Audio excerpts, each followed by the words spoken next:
Hello and you're welcome to this episode of Precious Kitchen.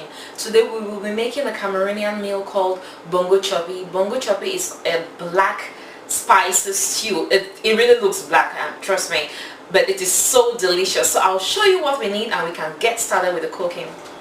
Okay, right here we have 2 large tomatoes that have been roughly chopped. Half a large onion that has also been roughly chopped because I'm going to blend them, so no need to chop them finely. And then this is a black powdery thing, which is the Mbongo spice. Actually, that's where the name of the stew comes from, Mbongo Tchobi. So it's a combination of ethnic spices that have been burnt and ground to this dust. That's why it's looking black, because it was burnt. So depending on where you live, you could get these from an African shop, or you could just call someone coming from Cameroon to bring some for you. Bring me Mbongo spice. It's much more easier to deal with the one that has already been ground. Okay, right here we have some garlic, some ginger, about half a stem of leek that has been roughly chopped, and half a stem of celery that has been roughly chopped, about half an inch of ginger chopped here. I'm going to blend everything. Here I have 30 njangsa seeds. This is a nutty spice that is so popular in Cameroon. We use it to make pepper soup. We use it to make another kind of stew known as njangsa stew, and so many other delicious meals. So I'll be using some in the Mbongo Tchobi. So right here we have Pebe. If you've watched my video on how to make roasted fish, you know that this thing is the bomb.com. It makes your roasted fish taste so good. So I'm using 2 here. I'm going to peel it and then add to the other ingredients to blend. Right here I have 2 big fish that have been fixed, gutted, cleaned, and I seasoned them with salt, cut them into sticks. Now you could use chicken if you wish. You could use pork. I've eaten Mbongo with pork before and it was insanely delicious. So but fish is like the way it's traditionally done, so that's why I'm going with fish today. Right here I have about a cup of vegetable oil, a teaspoon of salt. I have half an onion here because I'm going to saute this onion, and right here is just some water to make our spice blend easy. So let's get started with the cooking. Okay guys, the first thing you want to do is blend all the spices together. Making Mbongo Tchobi is really easy. It's just like a blend and put on the pot to simmer kind of thing. Seriously. So everything goes right in: the tomatoes, onions, garlic, ginger, leeks, and celery. And then the njangsa, and then the Mbongo spice. It doesn't need to be blended, but it just needs to mix with the other stuff. And the last thing I need to put here is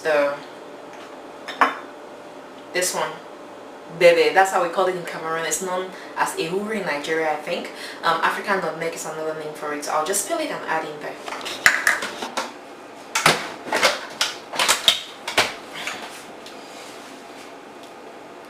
So everything is in here, including the African nutmeg, which is also called Pebe in Cameroon or Ehuru in Nigeria. So I've put in half a cup of water. I'm going to blend all this goodness together.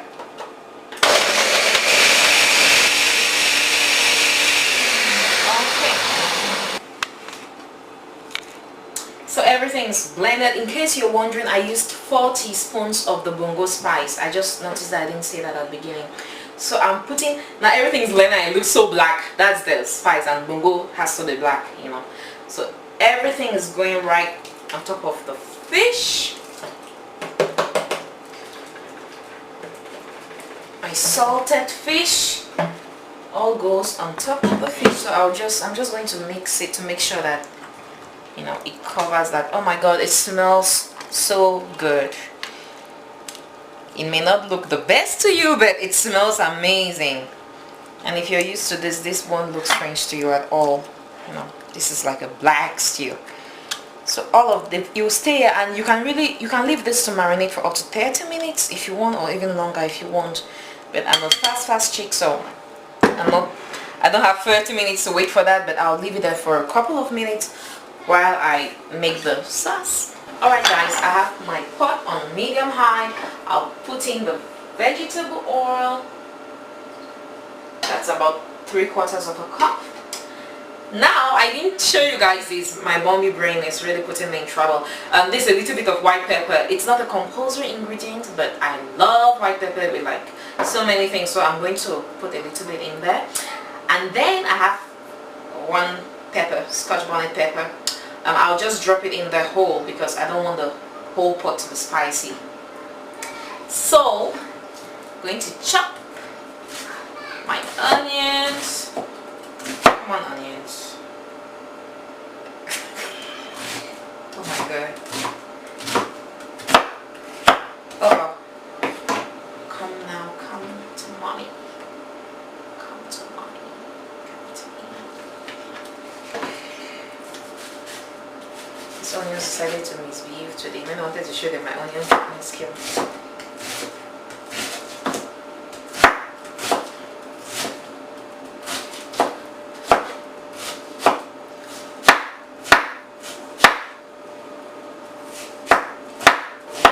Just finishing chopping up my onion, and that will go into my heated oil.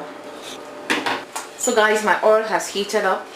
And then it gives me that beautiful sizzle that I love to hear. Just give that a good stir. And when it sautés for about a minute and the oil is nice and fragrant, then I'll put in my fish with all that black, flavorful, blended mixture. So right now, my fish will go right in. Oh my god, I can't wait to eat. Just put it in to the mixture.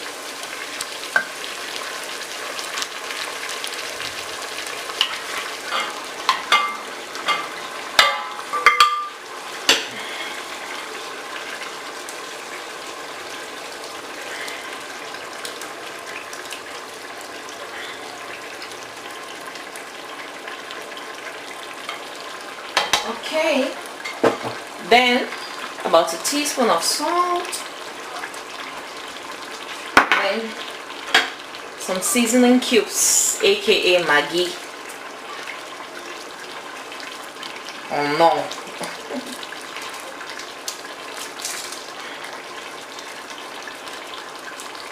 I'll put in 3.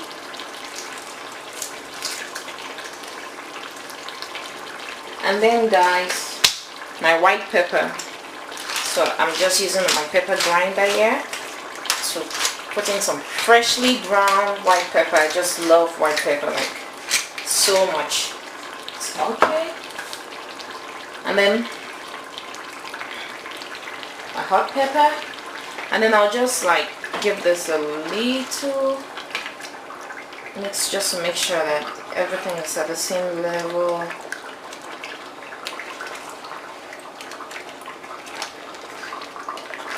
There we go. And then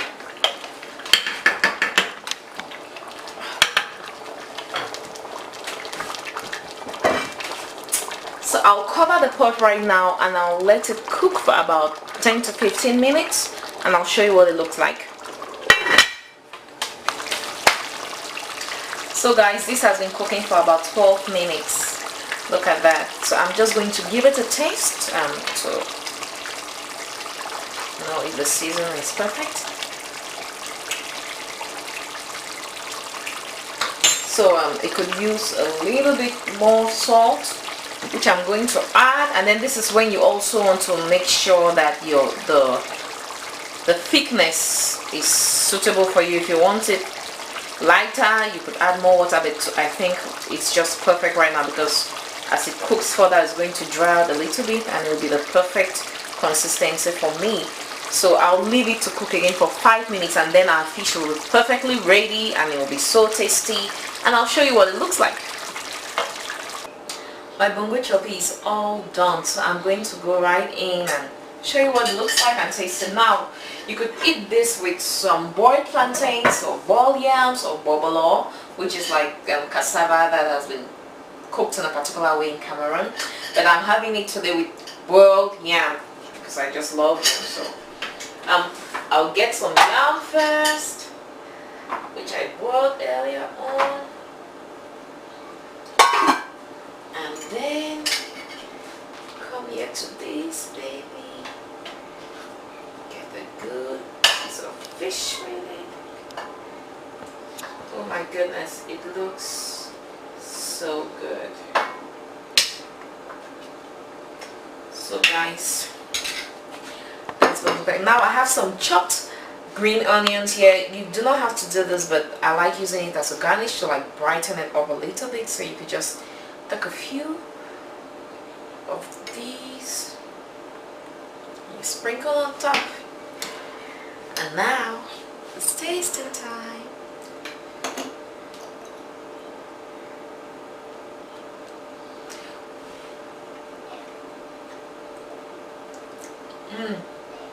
Epic.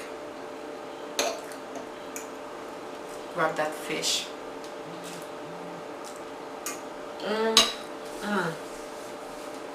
It is so flavorful.